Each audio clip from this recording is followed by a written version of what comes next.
Datayo. Datayo. Restream Datayo. See, we are good. STK live. Connect. Yes.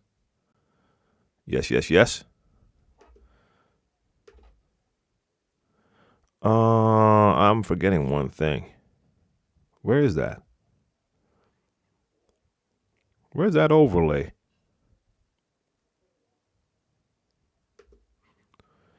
No, not you. Not you. You. Chat. Where's the other one?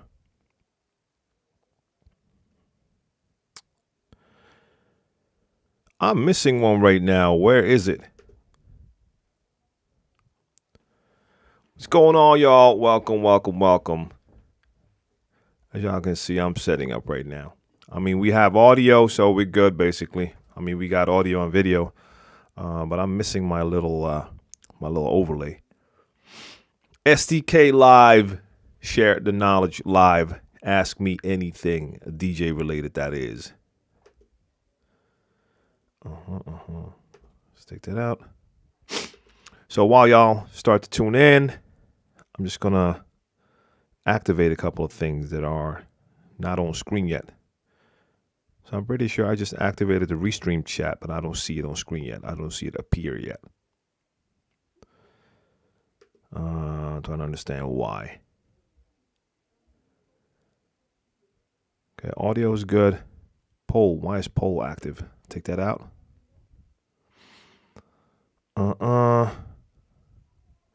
Yo, I want my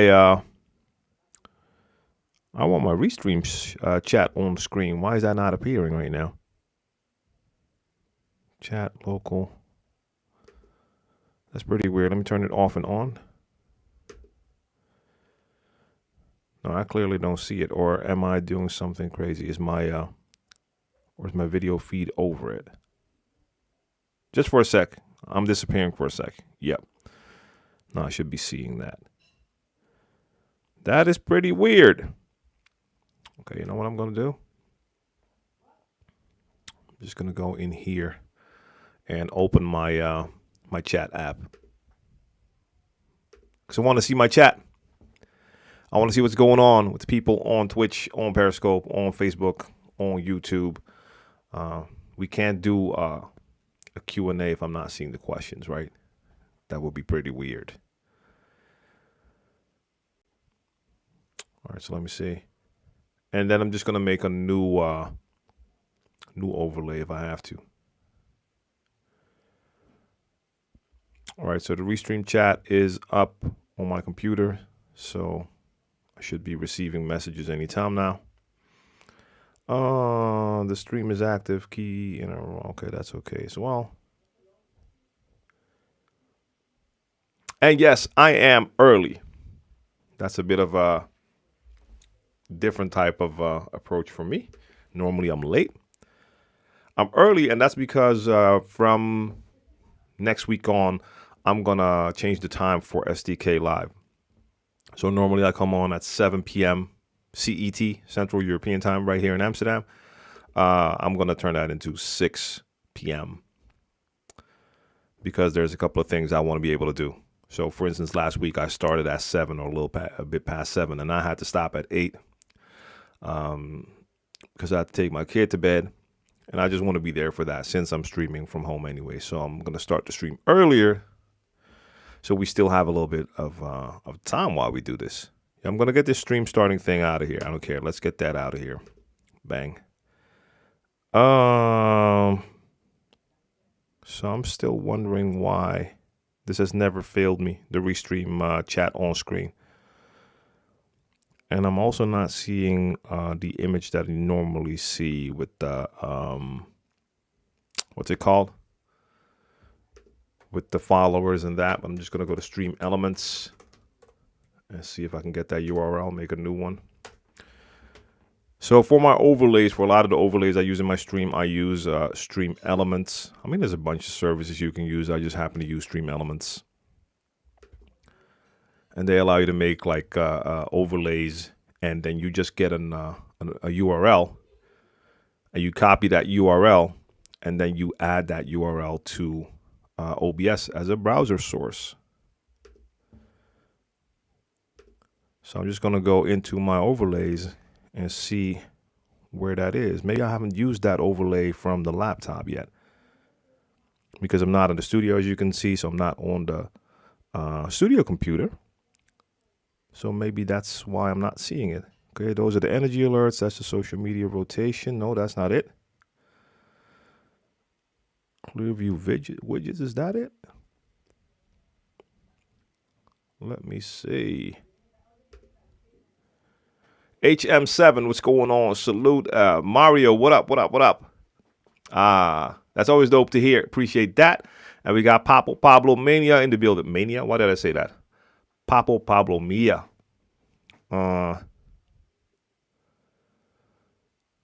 So yeah, Stream Elements, I use that for my overlays, and I also use that to send some timed messages. So some of the messages indeed that you see, oh no, this is a different one. I'm just going to add this one for fun. Hold up, let me copy the URL. I have a couple of timed messages from Stream Elements that come in, which can be pretty handy.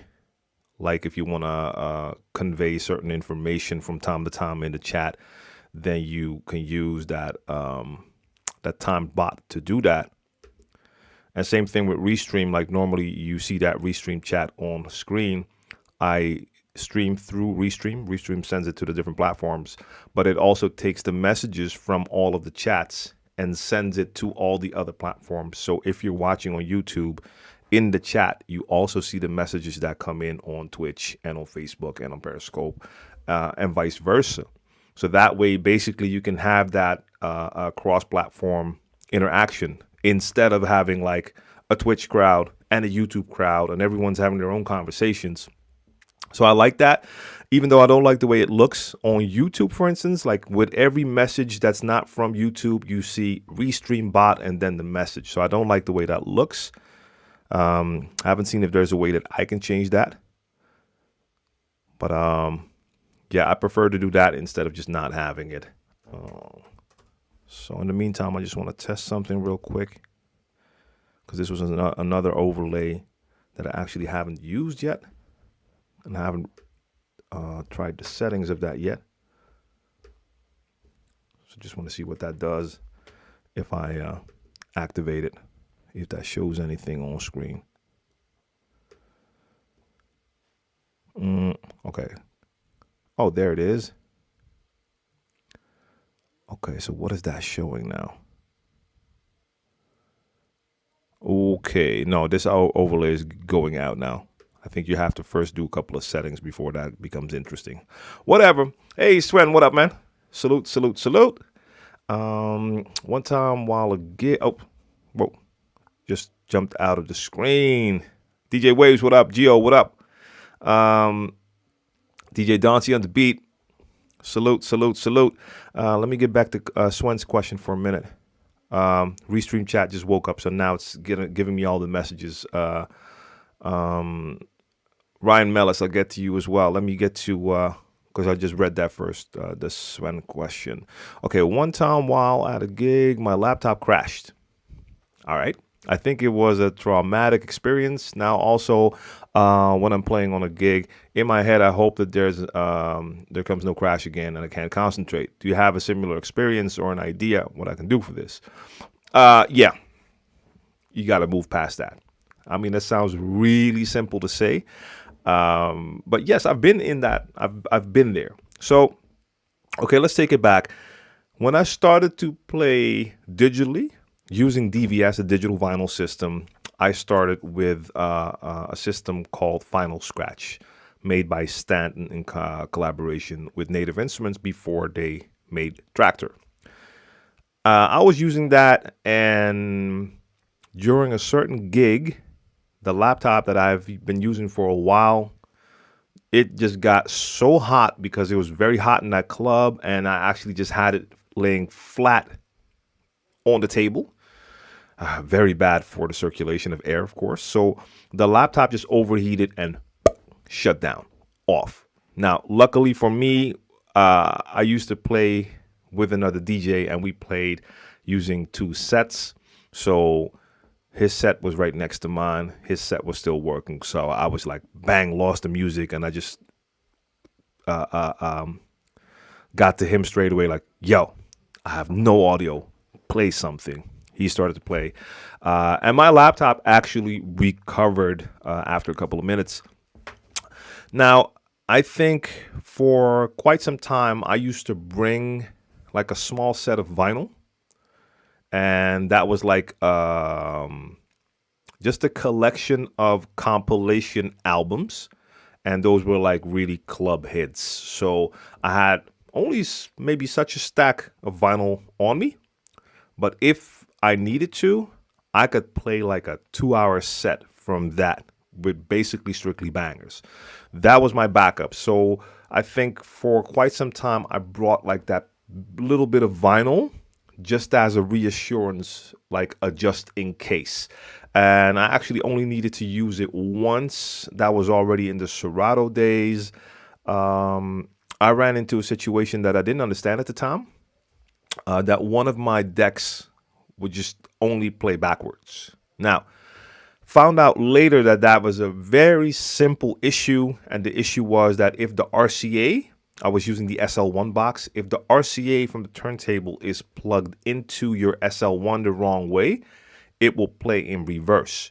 Now, I had the colors correct, so I had the red and white in the right plug, but sometimes with the SL1200s, when they got repaired or when people messed around with them, the RCA cable will be attached the wrong way. So if you have that cable in your hand, red and white was actually white-red.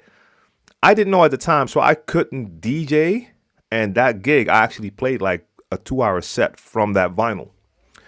But like a little while after that, I even stopped bringing my vinyl, and I just trusted on the equipment.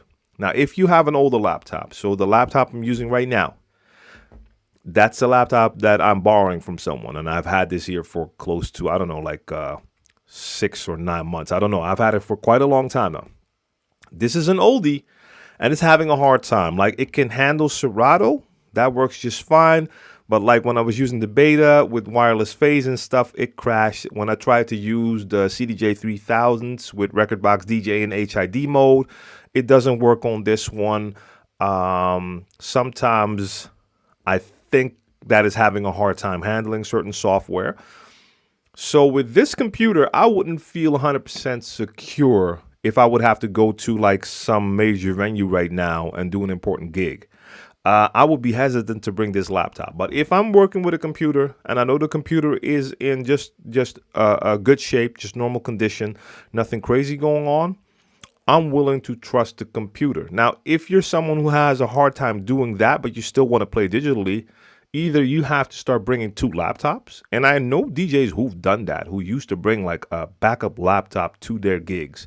And if you're, for instance, a mobile DJ and you're being booked to bring all of the equipment and play, and you're doing someone's wedding or whatever, you want to have backups because you don't want to ruin someone's wedding because your laptop broke down. So in that case, you want to have a backup. So I never worry about the equipment.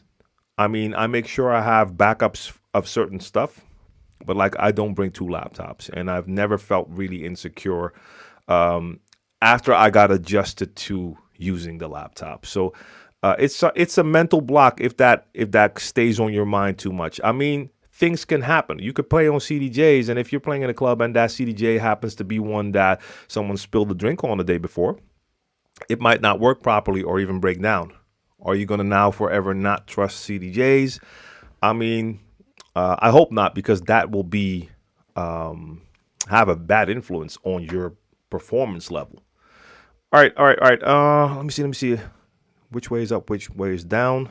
Let me do the shout outs first because I saw some people in there. Oh no, Ryan already asked a question. Ryan Mellis. I'm trying to improve my stream. I find my stream is a little dark. I want to put more light, make it more inviting, positive vibe, start to get a better camera, use OBS. How important is lighting? Lighting is important. Lighting is just very important. I don't have great lighting here, but if I turn the lights that I have in this little office away from me, this has a bad influence on the quality. I'm using the webcam and the laptop. You can still see me, but I'm pretty sure it's going to have like the footage is going to be a lot more grainy, not that great. So, all right, let me not destroy my lights. And I'm using like IKEA desk light right here. And once the webcam adjusts to that light, it helps me out. The other side is also like a little desk lamp. Now, these lights will make sure that there's quite a bit of light on me. Now you have a lot of shadows behind me, so I have the light from the ceiling, kind of just gives the background a little bit more light. And now the quality improves. I'm still just using a webcam, but the quality is already better. So whatever camera you're using, lighting is going to help. Now I have an even bigger light back here that I could turn on and use, like a big flat LED panel. I don't think it's necessary. This is perfectly fine. Y'all can see me. It's just a Q&A video. It doesn't need to be perfect or look incredible, but lighting helps a lot, especially if your camera is not top quality. Lighting can boost that image incredibly. All right, just Papo is cool. Got you. Mario, yeah, that's great to hear. And I hope you're having fun with the scratches, yo. Virgil, what's going on? DJ VIP. Let's see. All right, do you have templates or do you have to design your own overlays? So let me just bring that in. Let me just share that screen. And yes, Gio, indeed. That's what it is, man. Passion, practice, and patience. It is. You got to love what you do. Then you got to put the work in, put that time in, and understand that it is a process. And that's not just for DJing. That's basically for anything. So, yeah, I live by those 3 Ps right there. Mario Nascimento, you used to live in Holland and love Dutch hip-hop. All right. So when I see that last name, are you Cabo by any chance? Because I know some Nascimentos right here. What's the names again? Danny, I think Gustavo is also Nascimento. They used to live in or still live in Zaandam. But I know multiple people from Cabo Verde, like Cabos that have that same last name. Venencia, what up? Yes. Call me Giles. What's going on? Milo. Yes.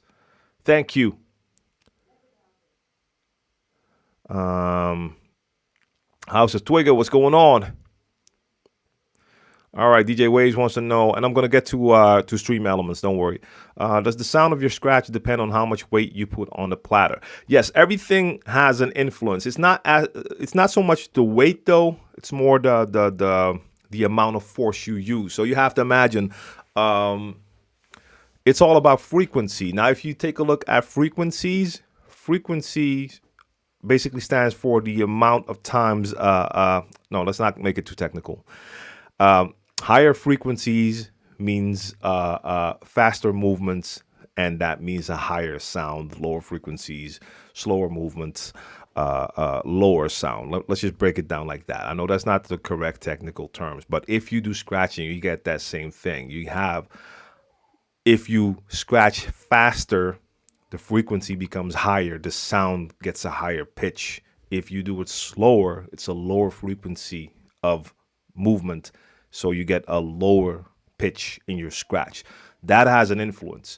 Now, pressure is used, but I mostly use pressure when I'm doing like drags and tears. So not really as much as when I'm doing the actual scratch, but if I want to slow the scratch down or speed it up, then you do use a certain pressure.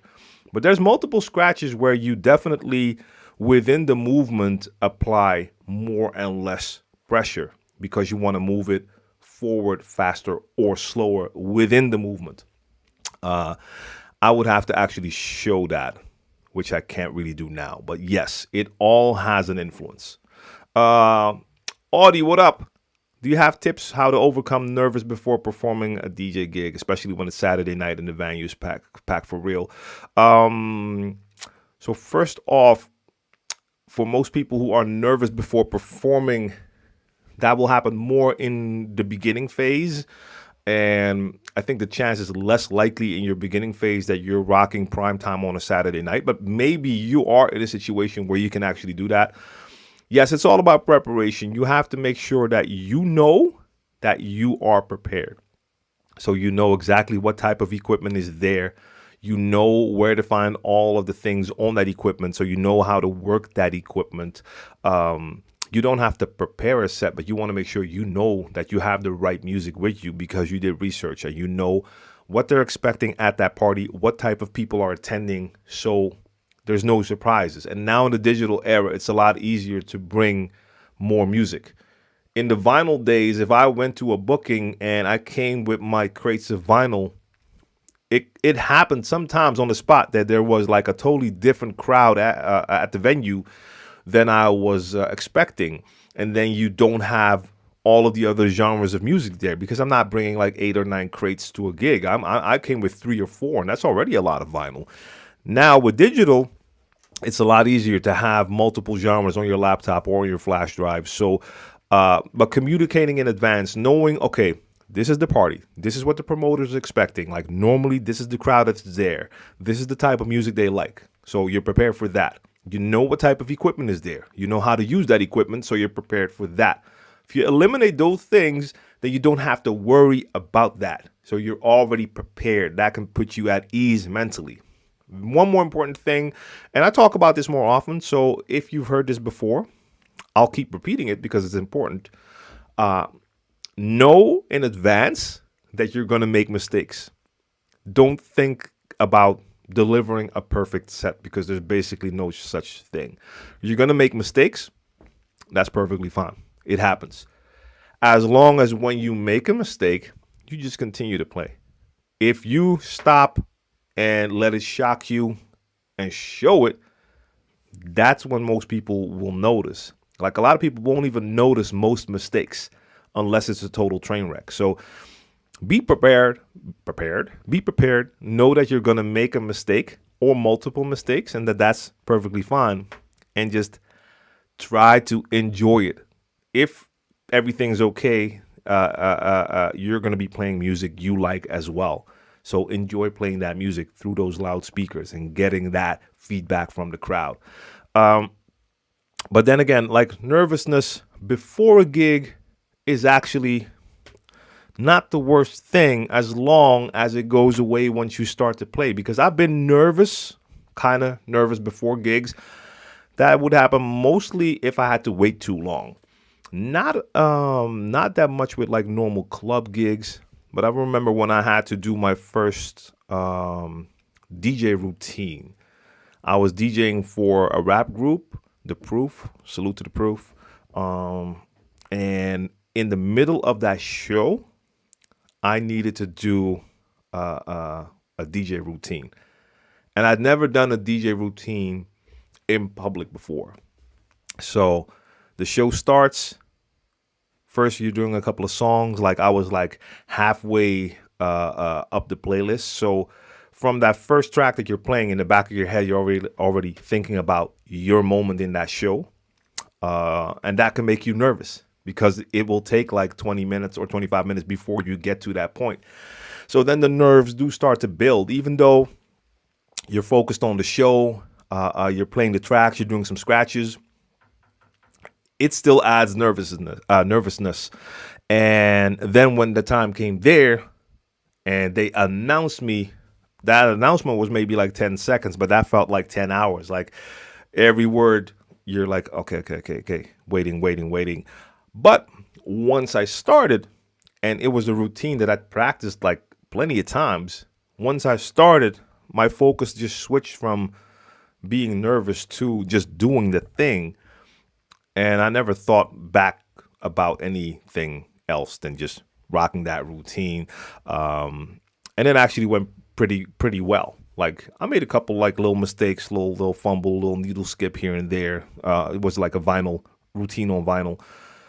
But the nervousness was mostly gone once I started. So yeah. Especially when I play tracks that a few seconds of silence, I always get a shock. Yeah, I've been in a situation where like I played a track and I didn't know the track that well, and the track had like a short silence in there. Once that happens, I've had shocks that you're like, there's something just happened to the equipment, and then the music just continues, and you're like, okay, it's fine. So yeah, that's normal. Brown Music, what up? What up? In an old school hip hop set, how do you decide what tracks to use?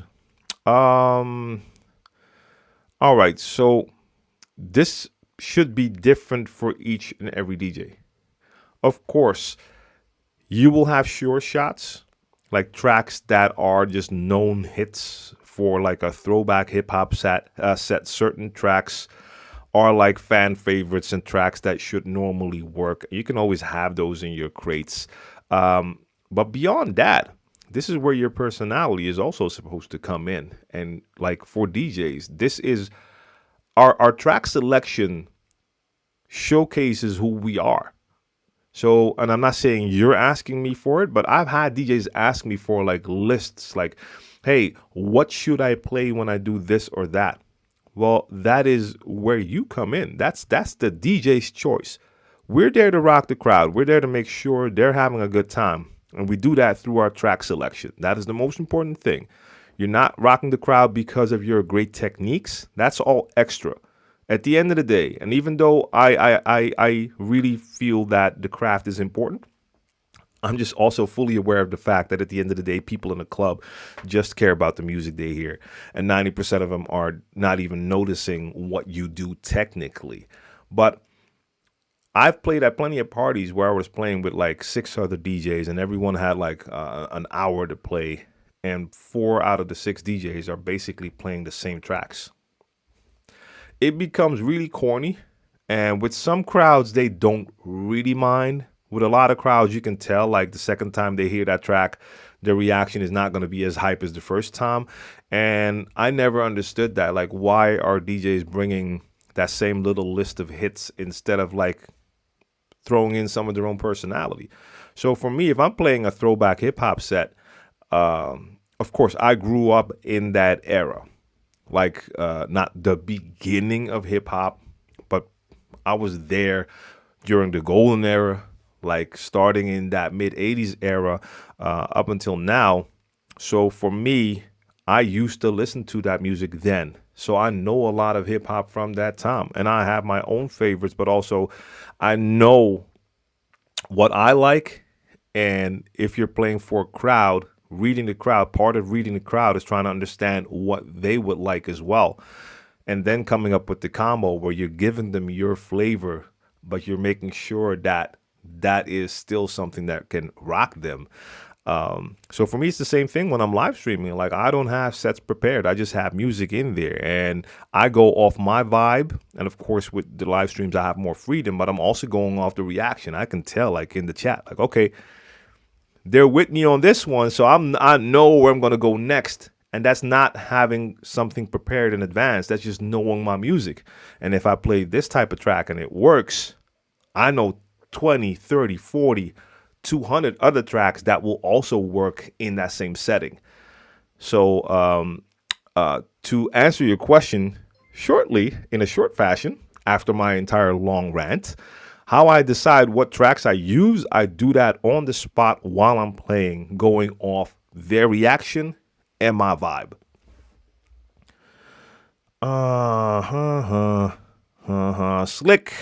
Slick Firmament, what's going on? My only doubles are Serato Control records. Yeah, nowadays, for me too. I have so many doubles in my vinyl collection, but for me, that was like incredible that once I started to play with DVS, that now every song I have in my computer, I can load into both decks. That is still one of the most amazing things to me. Call me Giles. I appreciate that subscription. Much love, much love. And Jaron or Jaron, salute to you as well. Lou Roman, what's going on? Philly in the building. Salute to all my people in Philly.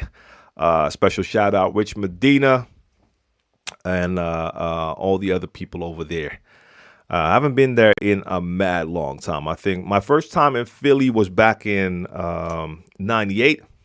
I actually DJed in Philly in a club called Fluid. It doesn't exist anymore now. Salute to Cosmo Baker. Played with him that day too. And I've been there a couple of times. Love that city. Yeah, man. Even met like a hip hop legend there. First time I was in Philly, met Schoolie D. Yes. Got to go to Jazzy Jeff's studio. Yes. So I have fond memories of Philly. Gio wants to know what's the best compliment you've gotten either while working or while doing work or after. Mine was this patron told me that she'd been trying to leave for the past 2 hours, but I kept her there. Yeah, that's always a cool one. I've had that too. Like people like someone like jokingly almost mad coming up to me like, "Yep, dude, I'm trying to go home. Stop playing all this flavor. I can't leave if you're playing like this." Best compliment. All right. A particular like comment, I wouldn't know right now. Yeah, I'm not sure. I'm not sure if it's a comment, but I know the best feeling is losing your mind, going absolutely nuts yourself off the music you're playing, and having an entire club in front of you that's doing the same. That is one of those ultimate feelings. Now, I think beyond that, like compliment wise for me, I mean, I've gotten much more satisfaction out of my educational part of my career than the DJ part. DJing is just a lot of fun to me to do, and I'll continue to do that. But having people tell me, even in the chat here, having people tell me like, "Hey, I learned a lot from your content," that is like a big compliment to me, knowing that I was able to help people and having people actually write to me, let me know like they started because they saw my content and learned everything from it. And now they're doing gigs, actual gigs in clubs. That, the first time I saw a message like that, that was just mind blowing to me. Like, wow. And that's why I have such an appreciation for technology as well, because most of those messages come from people from not just different countries, but a lot of times from the other side of this planet. So yeah, that's mind blowing to me. Absolutely amazing. And that's just a great compliment, knowing that you were able to help someone, actually help someone get further. So that's always great. That is the number one compliment / fuel for me to do this. Mac the Maniac, what up? Swen wants to know how much kilobytes per second MP3 should you have? Look, I would always try to go for 320. 256, I mean, it can be okay, but just try to go for 320 if you're doing MP3. Let's just stay away from the 128. Let's just be, I think we can be clear on that. 128 is just not going to give you good audio. 256 won't sound bad. 320 is better. That's just what it is. I mean, 160, stay away from that as well. I've had files that were like 160 back in the days when like certain music was just not available on vinyl yet or on CD, and I could get it through some website. But it was like a 160 file, but I really just wanted to play it anyway, and played it in a club. Sometimes it sounded okay. Sometimes I was just like, oh, this sounds horrible. This is just terrible. This is not a good look. Even though, and it's actually a shame, but a lot of people in the crowd won't even notice, especially nowadays, because they're used to hearing music through their cell phone speaker.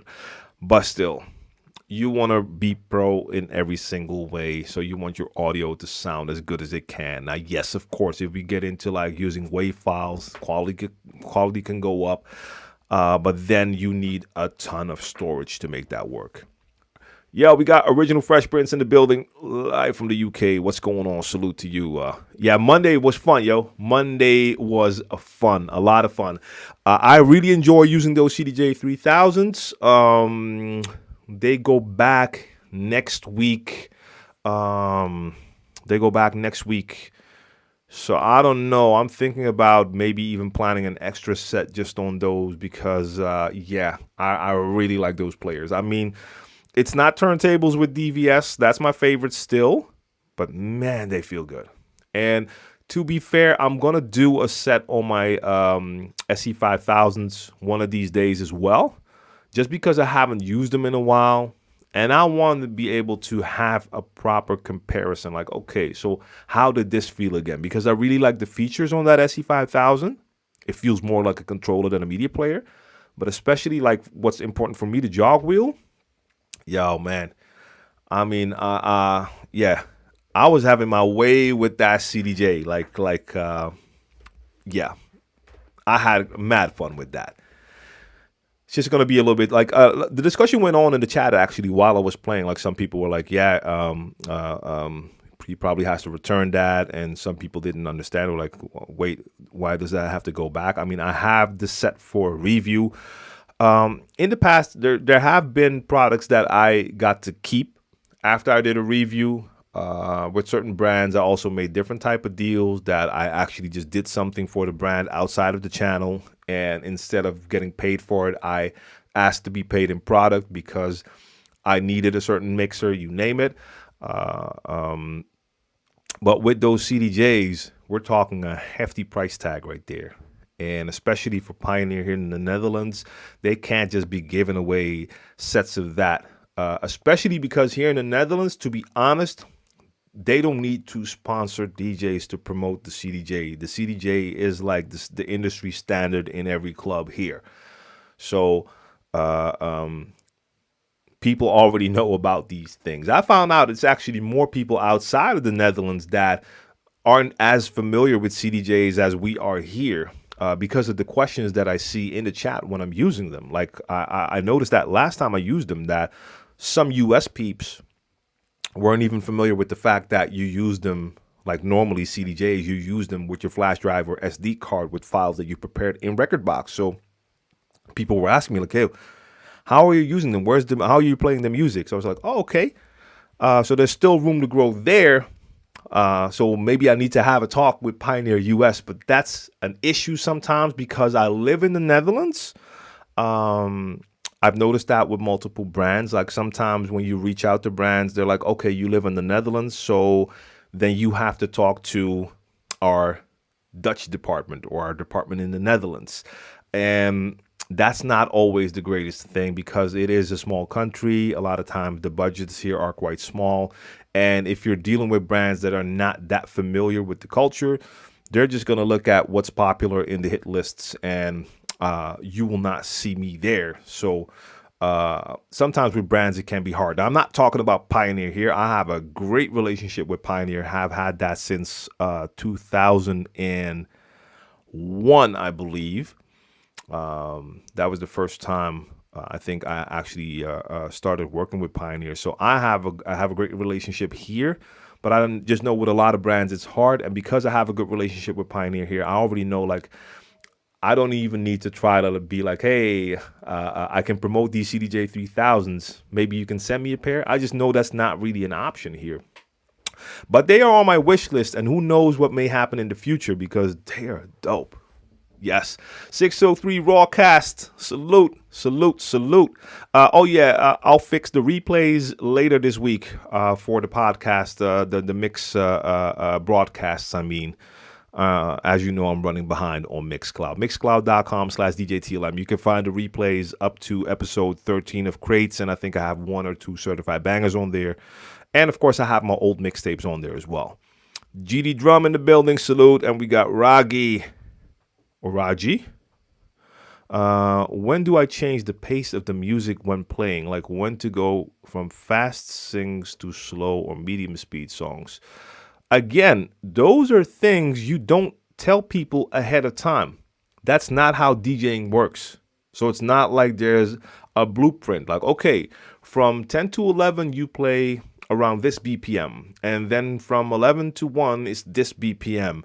And then that. No, that's not how it works. Now, of course, depending on your time slot, you could be the warm-up DJ. So the first DJ playing, you have a different job than the DJ who's playing prime time. If you're the first DJ playing, You're going to be there to do the warm-up, to set the mood, the ambiance, have a nice vibe. If you're the second DJ, then you're in between like the warm-up and the prime time. You start to slowly like add more energy depending on if the club is filling up. If you're playing prime time, you're there to just rock that crowd, bring a lot of energy.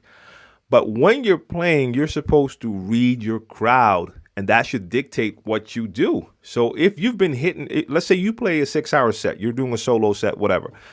If you've been hitting that crowd with straight up bangers for like the last hour, it might be that some people could actually use a little break, or maybe you want to make sure that people also get to that bar, because some promoters or some venues really appreciate that if the public also actually buys drinks. So that's something you need to feel while you're playing. There's no blueprint. There's no time slot, no list that'll tell you like, okay, you play 10 minutes at this speed, then you slow down, then you do this. Nah, that's not how it works. So you have to look at the room, read your crowd, feel the vibe as well. And then, of course, you can pay attention to the time. So let's say I'm playing prime time. I've played prime time, but we're past prime time now. So it's getting later in the evening. Then at a certain point, you could be like, okay, we got like 45 minutes left. I've played parties where it was just like, okay, we're going to rock until the lights go on. And it was straight up bangers until the last second. But a lot of times you might want to actually break it down a bit. Like I've played plenty of parties where the vibe was great, but at a certain point, it almost got a little bit too wild. So I could feel like, okay, if I continue on this path, hitting them with this energy, we're going to have like 2 or 3 fights within the next 15 minutes, because people were like really out of enthusiasm, but getting a little bit too hype. And you can see like certain dudes ice grilling like, yo, if that guy bumps into me again, it's going to be an issue. And you're like, okay, you know what? I'm going to slow it down a little bit and start playing like stuff really for the ladies, make it a little bit more smooth and get all the girls back on the dance floor. That's going to ease all of that tension. And you want to make sure we end it on a nice mellow note. So that all of those decisions come by reading your crowd. DJ Scarecrow, I might be messing that up. No, that's not what it said. Scarecrow. I'm not dyslexic, but at certain points, I'm like, really, dude? It just says Scarecrow, and I'm making something totally different out of it. My bad. Salute to you, is phase to replace needles for a scratch DJ? Look, I'm extremely happy with phase. Like the way it reacts. You're using your control vinyl or whatever vinyl you're using, you put the phase transmitters on, it feels the same as playing with a needle to me. Like I have no issues doing any type of scratches using phase compared to using it with a needle. The great thing for me is when I got phase, I didn't have to worry about certain things anymore. So yes, needles can break, but I mostly had spare needles on me. So I would have like 2 sets of needles. You could get to a venue and one of the tone arms on one of the turntables could be bad. Or maybe the RCAs aren't that great anymore, so you don't get a good connection. There were always things that could go wrong technically because the equipment wasn't mine. When I come in with phase, I don't have to worry about it. Okay, does the turntable still spin? Then we're basically good to go. Now, sometimes you do have a turntable that might have a messed up pitch. I can still work with that. But to me, it is a great way to play the same way I played with needles. Now, of course, if you also have vinyl, you still want to make sure you have needles there, like I do with my vinyl sets that I do once a month. But for me, beyond that, having phase has been a great experience. Let's see. Dr. 101 is in the building. Yes, sir. Salute to you. Swen wants to know one more thing. Let's see. What do you think is the better way? Playing with certain order? For example, a half hour 90s, half hour 2000s, or playing completely messy? Well, first off, I don't think that, let's say, I can take myself. Let's say on Monday, during crates, during my mix show, there's no order at all. There's no order at all. It goes in all sorts of directions. Now, look, there's a difference between switching genre every song, because then you are really all over the place, and that could be tricky. But to me, there's no real difference between like 90s and 2000s, especially if you're talking about hip hop R&B. Yes, there might be a slight difference in the production style, you name it, but there's plenty of ways you can mix that up. I'm never paying too much attention to like times like that. So it all depends on my vibe. Now, sometimes I might be in the 90s for 45 minutes straight, but it's not like that is a plan. That just might happen because I keep on running into songs that I want to play next. Like, okay, yeah, we can definitely go here. We can definitely go there. We can definitely play this, that, you name it, before I ever move to a different folder. But there's no way that I think like, okay, I've played 90s for 30 minutes now. I need to switch it up. That just comes with the vibe that I'm feeling and reading the crowd.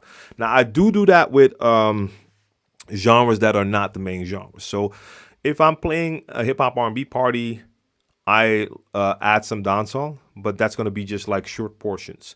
I've had parties where I can play more genres, and if I want to add some UK garage at a certain point, like the tempo is up there. I went from hip hop R&B up to New Jack Swing, increasing the tempo. At a certain point, we're close to like 120 or a little bit more.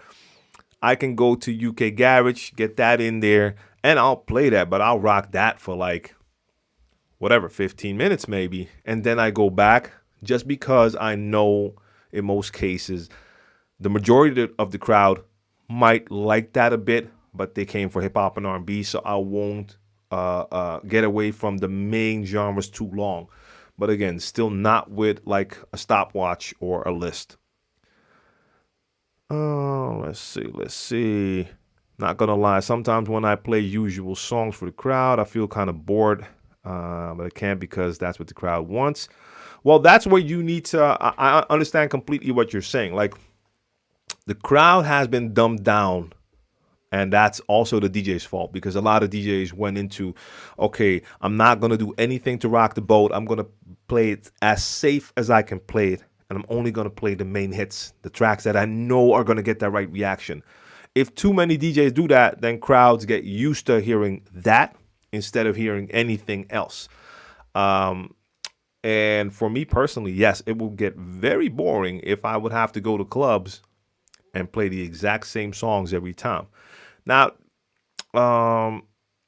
there's plenty of ways to get around that because there's so much music out there, and I never feel I have to play anything. So there's plenty of tracks that the crowd will know that might not be in that main selection, especially nowadays, because the crowd has basically the same access to music as we DJs have. It was different in the past where I would have promos, especially if I got like US import that wasn't on the radio here yet or on TV. So the crowds did not always know it yet. That's a little bit different now. Like a lot of times the people will know all of the same artists that we know. But if you get bored, then you need to start looking for remixes. So you might play just like a portion of the normal version, but then switch it to a remix, or maybe do your own live mashups where you take like the acapella, but bring in a different instrumental. Find ways to keep it interesting for yourself and the crowd, especially if the usual songs are the same songs that all of the other DJs are playing as well. Mike wants to know, how have you been holding up this last year? How has COVID affected the DJing? Same as all over the globe. DJs did not have any work here at all, and we still don't.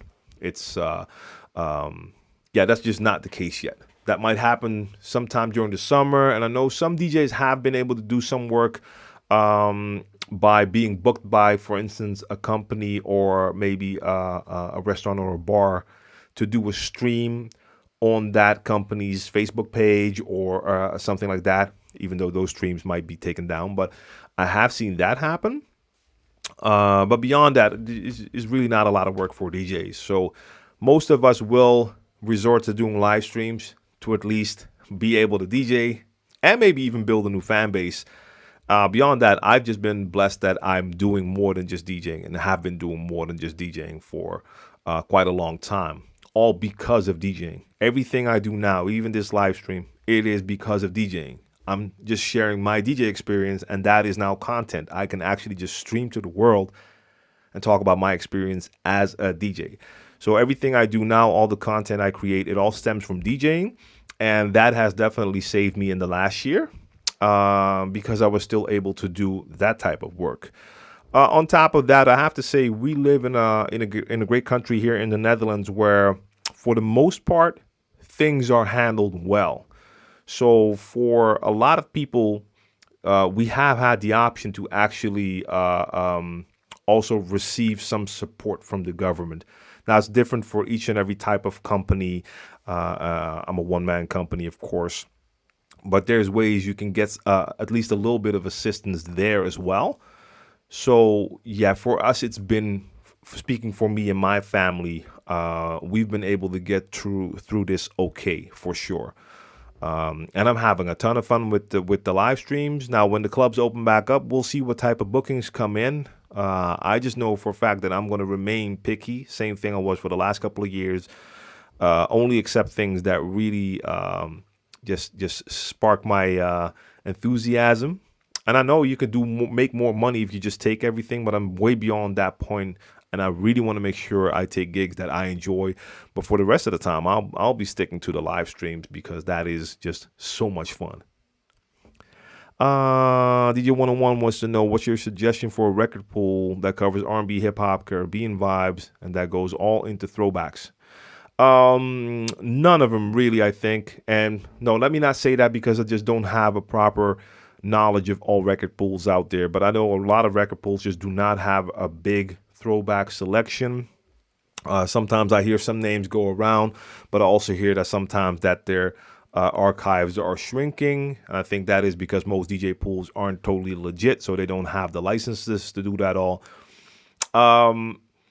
If it is for DJing, then and you're looking for the best throwback source, using BeatSource with BeatSource Link is the best. But in that case, you're not downloading the tracks, you're streaming the tracks into your DJ software. So if that's not what you're looking for, then that's not a great option.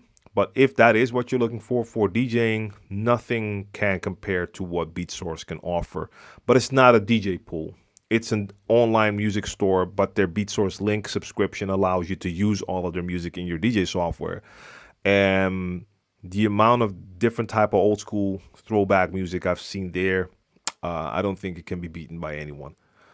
Okay, so you have franchise record pool, but you want to know if there's something I'm missing out. I mean, probably it might be that you find that like DJ City is going to have a different archive than franchise record pool, and BPM Supreme is going to have something different, and there's others out there. So you would have to just go to all of those sites and see if you can actually check their archive. Beat Junkies, you name it. Yo, Gus, what's going on? Gus Gomez in the building. DJ John, what up? I've been practicing my scratching. Still can get better at it. I watch your scratching episodes a lot, but I'm using the Numark NS7 too. What do you think I should do? Continue. Just continue. I mean, you got a great piece of kit right there. The NS7 is a beast. And I mean, you can definitely scratch with the NS7. I mean, I have the one, you have the two. Yeah, man. I mean, of course, the platters are smaller. They're only 7-inch, but they feel great. They really emulate the vinyl feel well. So you can do a lot with it. I did crazy stuff on those back in the days when I was doing my radio show with the NS7, touring with the NS7. Loved it. All right, so Papo makes a good point, and I actually, in the back of my mind, I wanted to mention it, but then I didn't. I just moved to the next topic. He says, be careful with MP3s. Don't go based on the bit rate it says. It could have been recorded at 320, but whoever recorded it recorded from a crappy source. So recording crap gives you crap. Yes. In the past, I used to download songs, and a lot of time it would have information that would say, for instance, 320. And when you played it, you could clearly tell that was not 320. So imagine if you, if I download a song right now at 128 kilobytes per second, and I import that into some editor, let's say Audacity or Adobe Audition, and I just increase the volume a little bit, or I do something with it. If I go to save as, I can save that as whatever I want to. So I could save that as an MP3 at 320. So yes, that is a very good point. Even though my file, the file that I just saved, will say in the metadata that it is a 320, the actual source file was 128. So I have a 128 sounding 320 file. Very true. So always, of course, always use your ear. Just like I said, sometimes I had like a 160 file and it would still actually sound pretty good. But I've also had like 260, 256 and 320 files that sounded horrible.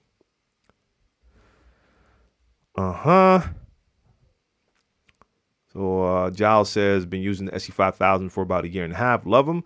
Still have my love for Pioneer and others. I just prefer the SCs. I still rock them both. It's not a competition. It's all about love. Yeah, 1000%. I mean, like I said, they have great features and I really like them.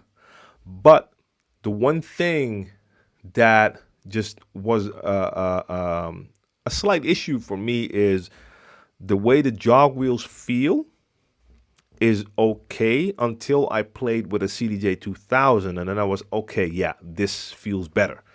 And the 3000 is a different level. But that's why I said I need to break them out soon, just do a set. And I'll see. I might do that with one of the scratch mixers I use, but I might do that with the X18 1800 mixer because that connects with it and allows you to do extra stuff with the effects.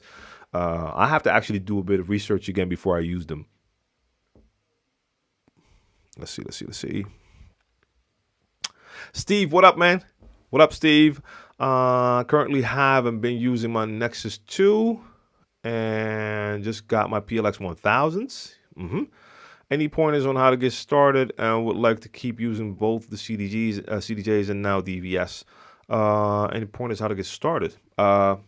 I don't know. I mean, you have a Nexus 2 set and now you have a great set of turntables. So I assume you want to learn how to DJ on turntables as well. I don't know if I really have pointers on how to get started. I mean, you want to use both. You can connect everything at the same time to a Nexus 2. It has 4 channels, so you could have a nice setup there with like 2. Oh, no, wait. Let me rewind. You didn't say what mixer you have. You said you're using the Nexus 2. I assumed you were talking about the CDJs or about the mixer. But if you have a 4-channel mixer, you can have all 4 of them connected. So let me know what mixer you're using right now. So that's for Steve. Let me know what mixer you're using.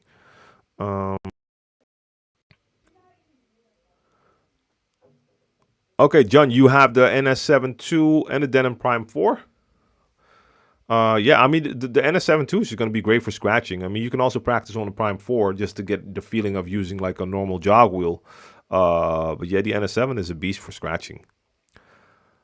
Mesco wants to know which controller is good for a beginner, a DDJ 400 or DDJ 1000. That's a 400.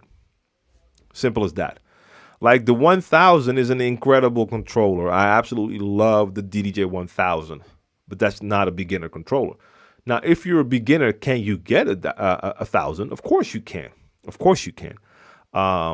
It might just be overkill. First off, because you have to start with the basics, and you have to see if DJing is really something you want to do. And spending a whole lot of money on 1000 instead of just starting with a 400, which has plenty of features that teach you how to DJ, and you're already getting into that Pioneer ecosystem, you can always upgrade later. All right, if my oldest son starts to yell any louder, I'm going to have to whoop that ass. DJ Tommy Too Tough, what's going on? Papa says, with all the phase DJ stuff coming out, which I think still needs a bit more to go, do you think turntables are phasing out? I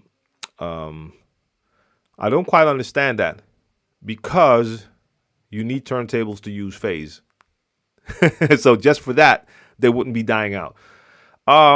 Look, you're always going to have the vinyl people. They'll always need turntables. But if we're talking about DJs and actually playing in clubs, any DJ using DVS or phase with DVS, so DVS with control vinyl or just with phase, is going to need turntables. So turntables aren't going anywhere from that perspective. Now, of course, you have stuff like the NS7s and the Rain 12s, which basically are a replacement for turntables, or like the Rain 1. But then again, you can't use those if you want to play real vinyl, so you will still need turntables. So no, phase is not the death of DJing. It is an addition to turntables, and in my opinion, I mean, they can only improve, but for me, it already works fantastic. And yeah, you're still going to use turntables. Now, for instance, I actually just ordered a set of phase, let's call it control discs. So they're not control vinyl.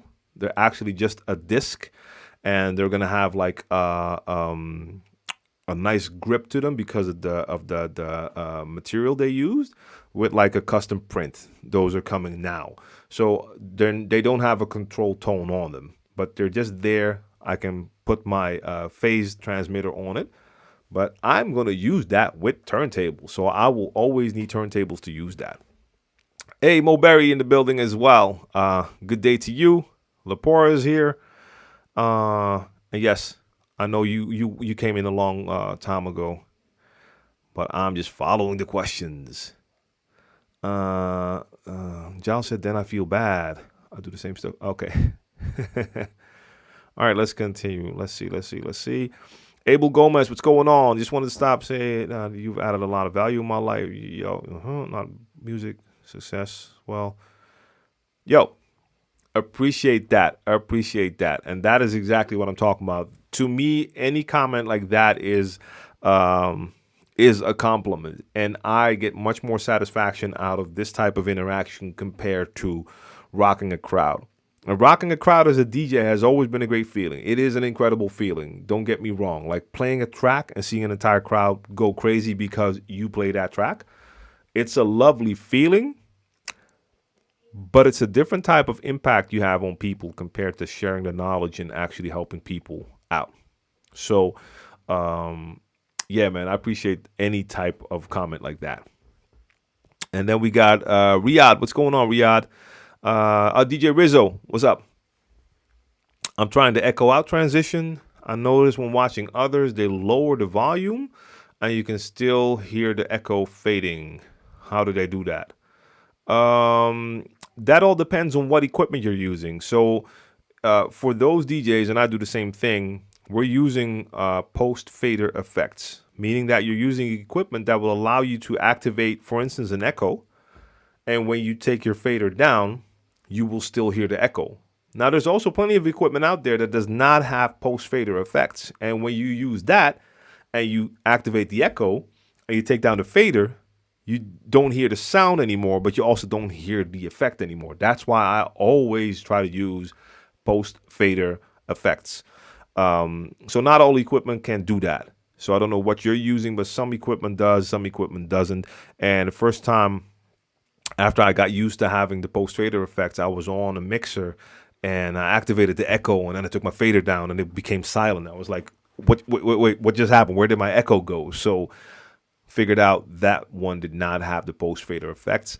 I think, and I'm going to be using that soon, I think my Vestax PMC 05 Mark IV scratch mixer, it has the option to control Serato effects, but I don't think it has post faders. I think I remember that, like when I was using that one, I used an echo that it just disappeared when I lowered the fader. But that is what it's all about. It's about having post fader effects on your mixer or controller. And if it doesn't have that, then you can't hear it. And I need that in my life, especially when I'm playing out. Like when I'm doing a transition, if you watch my mix shows, a lot of times I will mix two tracks, and halfway through the transition, I will have all the bass out on the track that's going out. I'll activate an echo, and then I start scratching with it. Now, anytime I'm scratching, I'm opening and closing my fader. If anytime I close the fader, the echo will be gone, you're missing out on the entire effect you're trying to create. So I definitely need that. What is going on here?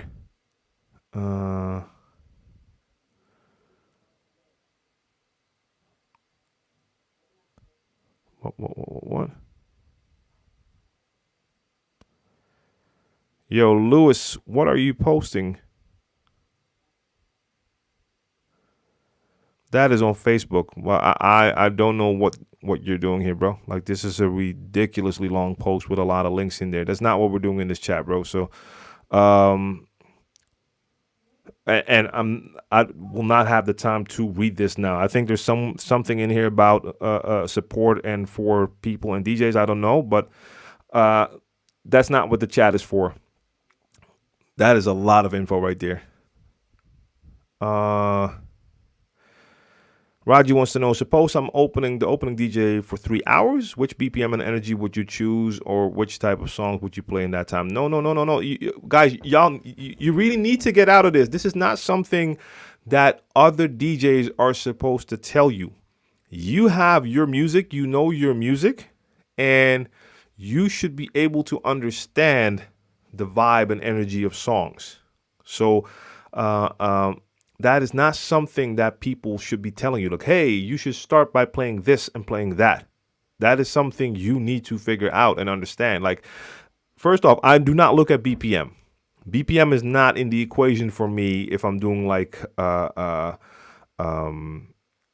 if I'm playing music. Now, of course, if I'm doing the warm-up, chances are that my BPM, let's say I'm doing a warm-up set for hip-hop and R&B, most likely I will not be starting at like 105 BPM, just because I'm looking for a certain groove, and that certain groove is going to be found in a different type of BPM. But I'm talking hip-hop R&B. If you're playing in the house scene with like 100 subgenres, which I know nothing about, it's not like during the warm-up you're playing house that is like 20 BPM lower than during prime time. At least I don't think that's the case. So I can't really tell you, man. I can only tell you, if you're doing the warm-up set, you're opening up, you're trying to create an atmosphere. People are just coming in, so you're not supposed to be hitting them with bangers when they come in. They're supposed to come in. Most of the time, they want to get their drink on first to get into their vibe for people who drink. Wait for the crowd, for the club to fill up a bit, because a lot of people do not want to be that first person on the dance floor. So you want to have that nice mellow atmosphere. And of course, you're going to have those first people that do have that vibe. Financia, salute to you. I know you were always one of those people. You guys didn't care if the club was full or empty. You would come in and you would get on the dance floor and get your groove on. So you're always going to have some people like that, but a lot of people will wait until it's a little bit more crowded. So you just want to start out, create that atmosphere, a nice mellow vibe. Then from there, you start to increase that energy once the dance floor starts to fill up more. And that is not something someone can tell you here. Like, if you're playing the first 3 hours, you start with this BPM and with this energy. That is, it's part of DJing is a science, but a lot of DJing is also about really reading and feeling. So at least let me put it like this. I'm the wrong person to ask for lists and BPMs and stuff like that, because I do not believe that's how DJing works. Abdul, what's going on? From Mombasa.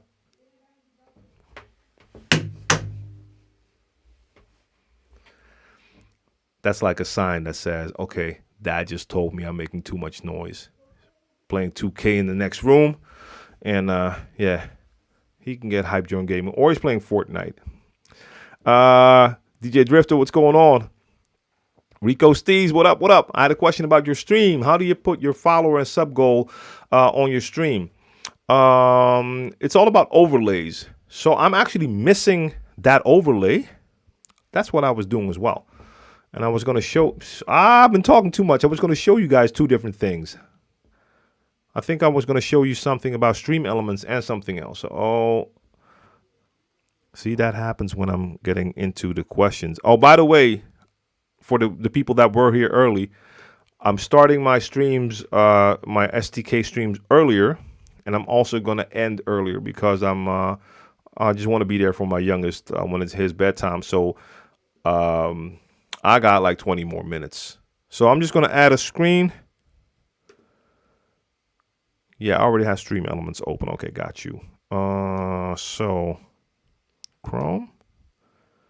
Let's see, is that active? Stream elements. Okay. Chrome. Wow, that is totally the wrong size. Hold up, guys. Let's make that fit the screen a little bit better. Otherwise, it does not make sense for me to share this if you can't really see it. See, can we do it like this? Yeah, something like that. Okay, so I'm in Stream Elements right now. So normally, so let's say I have my stream ending. That is one of the overlays I use. Let me go into the edit screen, because this is one that I have to change every now and then, because I have my bi-weekly mix show on Friday called Certified Bangers. So I have to make sure that 1 week at the stream ending, you see that in the, wow. Did I just lose my connection for a sec? Are we back? Are we back? Are we back? Are we back yet? Because I see a frozen screen here. Are we still live, my people? Are we still here? Where's my restream chat? Are we still here? Are we still here? Or did I just ask too much of my computer? Let me scroll down so y'all can tell me. Okay, we're still here. Good, got you. Yeah, I tried to load my different Stream Elements screen in Chrome, and then all of a sudden I saw a message from Restream. Let me do a quick shout out. Now that I'm at the end of the line right here. I've seen all of you. Yeah. Dad Ruth, thanks for the follow. DJ One Stop, what's going on? DJ Six, what's going on? Vinyl Touch, what up? And I see your networking question.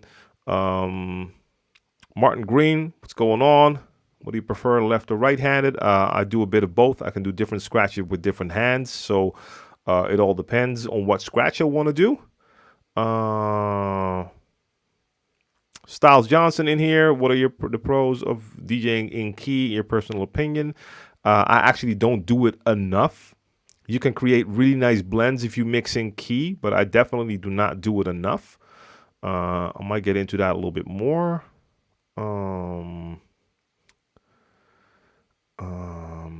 Any pointers on how to start using the vinyl? Which of your videos would be a good start? I know my mix tutorial series, I don't have anything specific on how to start with vinyl. I just have basically a mix tutorial series, because the techniques are the same. The only thing is, if you're used to jog wheels and you go to vinyl, you need to get used to the feeling of an actual rotating platter that actually moves, and you have to control it and bring it back. But it's the same techniques, unless you get into like deep scratch techniques that will be more suitable on turntables than controllers.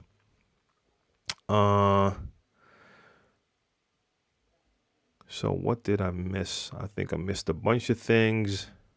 Okay, I kind of lost track of where I was in the stream. So Dodge Danger has a dope question. What video got you to subscribe to TLM? And I'll tell you something about that. And I notice a lot of YouTubers have that. When we look at our analytics, it always shows us that the majority of people watching the videos are not subscribed. That's crazy, right? And I've seen that happen a lot. And I've heard a lot of people say that when they drop a YouTube video, like, yo, guys, make sure you follow me, because I can see that most of you aren't following. Well, I see the same thing in my analytics. I see like so many views. And then when you watch how many people were subscribed and how many weren't, the majority of people watching were not subscribers. So I don't know how that works, though. Then we got MLTV. Your thoughts on the Rain 1? I haven't had the chance to try it either. So it looks really dope, but I haven't tried it either. So I don't know yet. K Smooth, what up? Brothers John, what's going on? I have not tried the 6000. I have the 5000M. I have not tried the 6000 yet. Collector Ski Music, what's going on? Salute. So I'm sorry, guys. I'm getting a little sidetracked. So now I'm just going through the chat real quick just to make sure I've seen everyone. Thule, what up? Yeah, Six, we just chatting about everything, anything and everything. Big Scully, what's going on? Any advice for new DJs that want to market and brand themselves? Well, I mean, nowadays, especially, everyone is online, and that is a great way to reach out to people as well, online to connect with people. But I mean, I haven't really been into it. Like, I think one of the things that all DJs should do if they're trying to brand and market themselves is live stream right now. That is the number one way to get yourself out there. So that is where it starts for me. Like in this current day and age that we're in, and I understand that at a certain point things will open up again. But yes, like live streaming is one of the things you should definitely be doing. And even if you don't have a lot of people watching in the beginning, you can still get your practice on, get used to live streaming, because I believe it will remain a part of DJing from now on. Creeps, what up? Salute. And Martin Green, thanks for the follow as well. So I think that's important. I need to marinate on that and do like an updated version or something like that about the branding and marketing. I need to get back to my screen because I wanted to show y'all Stream Elements real quick. And Steve, yes, you should be able to use Phase with Serato Rekordbox. I need to try that with Rekordbox. I wanted to do it the other day, but something went wrong. But that wasn't Phase's problem. I believe that was my laptop. But you can use it with a bunch of different DJ software. So if you give me like a week, I'll make sure to test that. The Return of the Max song scratching. What names are the scratches of the scratches are there? Martin, I would have to listen to it again. I mean, I've heard it 1,000 times, but it's like a lot of times when you hear scratches, it's going to be patterns and combinations of a bunch of techniques. So I can't just say it's like one or two techniques. So Raji, I think we're having a little bit of not a misunderstanding, but I don't think we're talking on the same wavelength right now, because after what I just explained, you're asking me to name my 3 warm-up tracks. So I do not have 3 warm-up tracks. I have 1,000 hip-hop and R&B songs that could work during a warm-up set. Literally 1,000 songs that could work. If I go into my folders, I just know like, okay, I can go here. And yes, when it comes to hip-hop and R&B, if I'm doing the warm-up, I'll probably start somewhere in like the high 80s or the low 90s, BPM-wise, if you want to talk about BPM. Most likely it's going to be something there. But then I'm going to look for those songs that are a little bit more melodic, more mellow. And that is something like people might have a different opinion on what's mellow or not. So that is also something where DJs can show their own personality.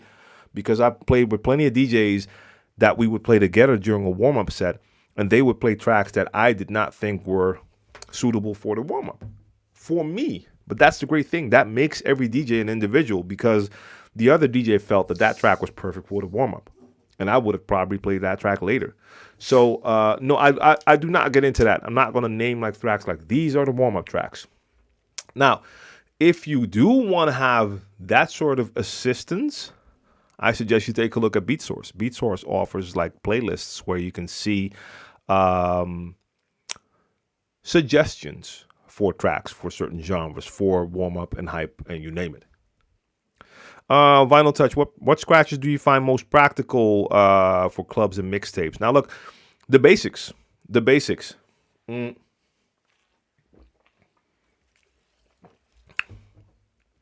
Like, for me personally, and I mean, what I call the basics will still end up being a pattern of all sorts of stuff.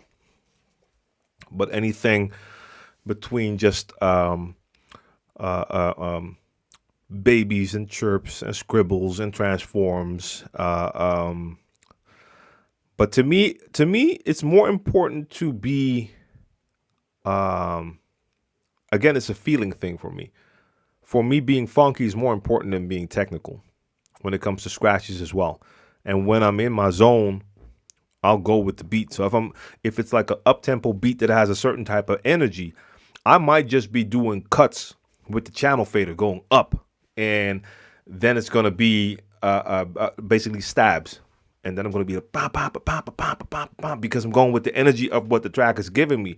But if it's more mellow, then I'll probably be going with like babies with a lot of tears in there, like slowing it up, slowing it down, speeding it up to create more of a melodic type scratch. So to me, it's more about being funky than being technical. Can I explain scribbles real fast? No, I actually can't. Look it up. All right, real quick, because I only have like 8 minutes left. I was in Stream Elements right here. So, for instance, for the overlays, I have different type of overlays. This week, I do not have a certified bangers. I did that last Friday, so it's currently off. But if I had to do certified bangers this week and I wanted to change my my stream ending info, I would activate this. And now it's activated. Now you can see it. I would save it. And if in my OBS I then activate that layer, you're going to see it. So right now I haven't hit save yet. If I go to OBS, let me take that out of the picture. So if I now activate my stream ending, boom. Let's see, is it active? So right now, you don't see anything on the Friday, right? Now, if I go back to my Chrome, and in Chrome, it's going to be a little bit messy because now you're going to see one over the other. Okay, I can see my laptop is really slow. Like it takes at least 5 seconds when I activate a window for y'all to see it. So I'm not gonna do too much with this today. I'm sorry. I'll just show this real quick. So now if I hit save, wow, that takes long.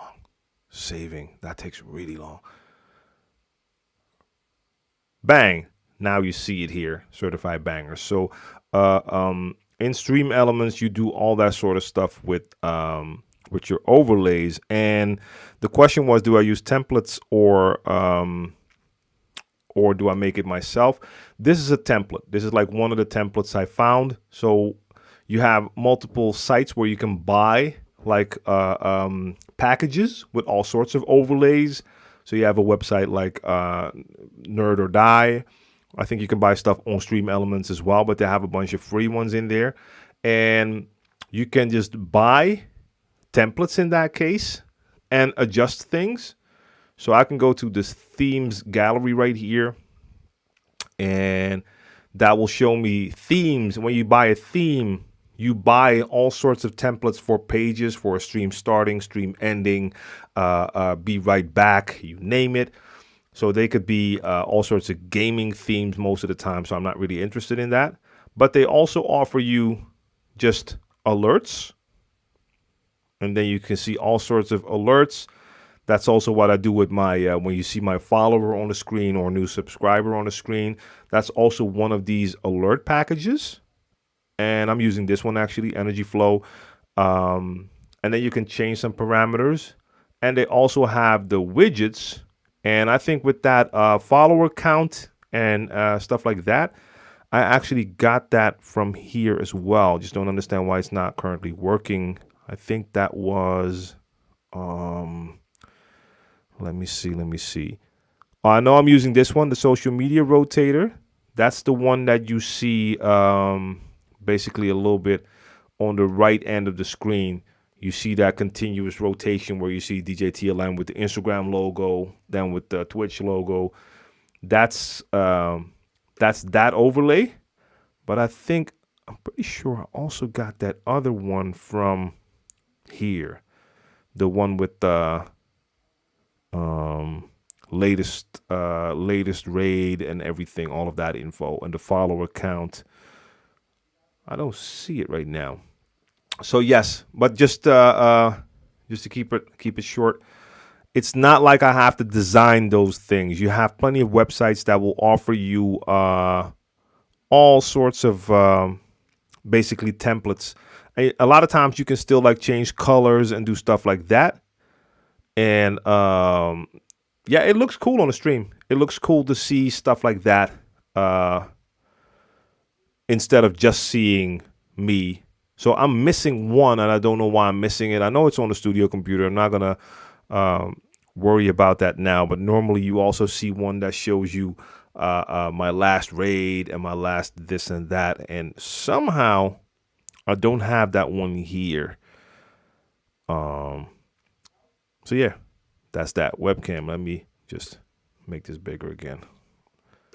But this laptop, yeah, I mean it's surviving, but it's having a hard time, I can tell. All right, a little bit more, and then I gotta get to my kid. Have you done parties on Zoom with other DJs? No, not yet. Not yet. I'm gonna be looking into something like that in the near future. So I have one upcoming, and transitioning smoothly seems to be impossible. I can't hear what I'm playing. But do you mean that those DJs are actually like playing together over Zoom? That's a tricky one. Yeah, that's a tricky one. Especially dealing with like internet connections and latency. Like if you're just doing like you're doing a set on Zoom and then the other DJ does a set like one after the other, that shouldn't be too much of an issue.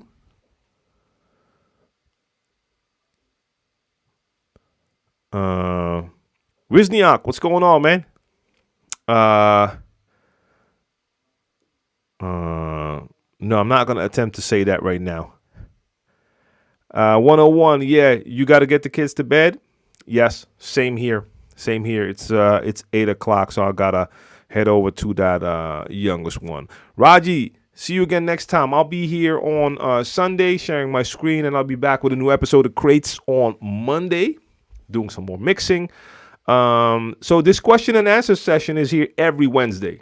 I'm here every Wednesday with STK Live, so you can always check me. Yo, for those watching on YouTube and on other platforms as well, if you want to watch my mix streams on YouTube, I stopped doing that on this channel, but I am doing that on my old YouTube channel. If you go to youtube.com/DJ TLM, that's my old YouTube channel. Make sure you subscribe to that channel because I will be broadcasting my mixes, my mix live streams on that YouTube channel. I'm going to continue to say that in the coming weeks because I just want to offer the YouTube people that mix show, but I don't want to jeopardize my main channel. So I'm going to use that channel. That's basically my secondary channel, DJ TLM on YouTube. Just type in your browser, youtube.com/DJ TLM, and subscribe to that channel so you can find my mix show crates there every Monday. Watch it live. And once every 2 weeks, you can see certified bangers. All right.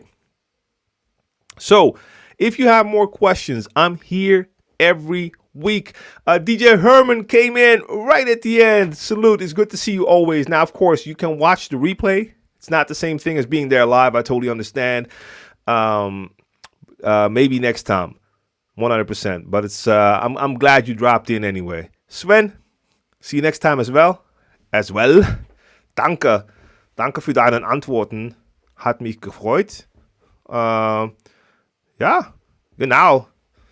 It's been a while since I've seen German. But I mean, I don't really speak it, but it's fun. It kind of sounds like our language as well. Dutch and German have a lot in common. So yeah, man, I'll see you soon as well. And everyone all across the world, I want to thank you for tuning in. I hope this added some value to your day. And I have a lot of fun doing this. So I'll be back next week for this Share the Knowledge live thing. And come check me out on Sunday for Plug It In and Monday with Crates. So let me just drop it on the screen again so you can see it. First, I have to take out the certified bangers because I don't want to mislead you. So let me edit that real quick.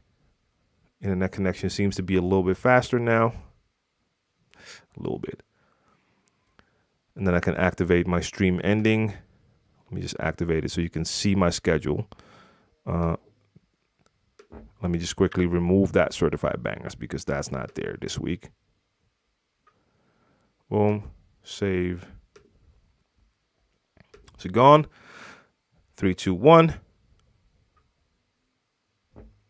Okay, now it's all the way. There we go. Got you. All right. So that's it. That's my schedule. See you on Sunday. See you on Monday. Salute to all of you out there. See you next time. Right? Original Fresh Prince. Yes. Salute. See you next time, guys. Peace. Let me start with this blackout. Give you a couple more seconds of that schedule. Bye.